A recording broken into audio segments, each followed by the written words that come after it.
Bonjour, aujourd'hui on va décortiquer un investissement colossal dans l'aérospatial. Un investissement qui nous montre en fait que les avions du futur, ils se construisent maintenant. Alors, rentrons tout de suite dans le vif du sujet. L'histoire démarre le 13 février 2026. Ce jour-là, Safran, le géant français de l'aérospatial, fait une annonce qui fait l'effet d'une bombe. Safran annonce donc un investissement vraiment majeur.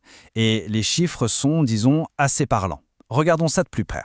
D'abord, le chiffre clé, 280 millions d'euros. C'est la somme mise sur la table pour une usine ultra-moderne sortie de terre. Et ce n'est pas juste une question de murs et de machines. Cette usine, c'est aussi la promesse d'environ 500 nouveaux emplois. Et attention, on ne parle pas de n'importe quel poste, Ce sont des emplois hautement qualifiés. Mais alors, pourquoi faire ? Le point central, le voici. Tout cet effort est concentré sur la fabrication d'un composant absolument essentiel pour l'une des familles d'avions les plus vendues au monde, l'Airbus A320. Bon, 280 millions d'euros, c'est une sacrée somme. Mais concrètement, qu'est-ce qu'on construit avec ça ? Allons voir ce qui va se passer à l'intérieur de cette usine high-tech. Alors voilà les détails. L'usine sera gérée par Safran Landing Systems, la branche spécialisée dans les trains d'atterrissage. Elle va s'étendre sur 26 000 m², c'est immense, en plein cœur du pôle aérospatial de Casablanca.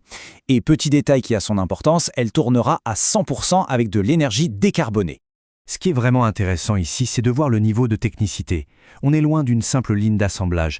On parle d'un vrai centre de haute technologie, usinage de précision, assemblage de modules complexes, tests poussés, jusqu'à la certification finale.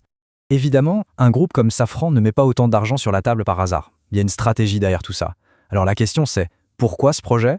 Pourquoi au Maroc et pourquoi maintenant ? La réponse est assez directe. Il faut pouvoir répondre à la demande qui est juste énorme pour la famille Airbus 320. L'idée, c'est d'aider à augmenter la cadence de production et de débloquer un peu la chaîne logistique mondiale qui est sous tension et qui cause des retards de livraison partout. Et là, attention, c'est un point important pour bien comprendre l'ampleur de l'engagement de Safran. Cette nouvelle usine pour les trains d'atterrissage, c'est un projet complètement à part. Ça vient s'ajouter à un autre projet gigantesque lui aussi, annoncé à peine 4 mois avant, un complexe pour la maintenance et l'assemblage de moteurs. Mais cette histoire, ce n'est pas seulement celle de Safran.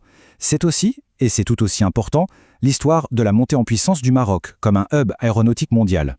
Et cette citation du président de Safran, elle résume tout. Il ne dit pas que Safran produit au Maroc, mais avec le Maroc. La nuance est énorme. Ça parle d'un vrai partenariat, d'une collaboration, bien plus que d'une simple délocalisation. Il faut dire que ce n'est pas une relation nouvelle. Safran est au Maroc depuis plus de 25 ans. Ils ont déjà 10 sites sur place, qui emploient des milliers de personnes. C'est clairement un acteur de premier plan dans le secteur aérospatial du pays. Et Safran n'est pas seul. L'entreprise s'insère dans un tissu industriel beaucoup plus vaste. On parle de plus de 150 entreprises de l'aérospatial déjà installées au Maroc. Tout ça crée un écosystème vraiment solide et plein de compétences. Alors, si on prend un peu de hauteur une dernière fois, on peut commencer à voir la vue d'ensemble. On peut connecter les points et comprendre la stratégie globale derrière cette vague d'investissement de Safran.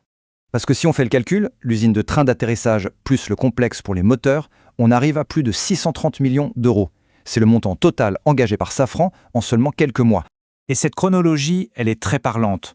On voit bien que Safran est là depuis longtemps, depuis 1999, mais il y a une accélération fulgurante. 2 annonces énormes, coup sur coup. C'est clairement une nouvelle étape qui s'ouvre dans ce partenariat.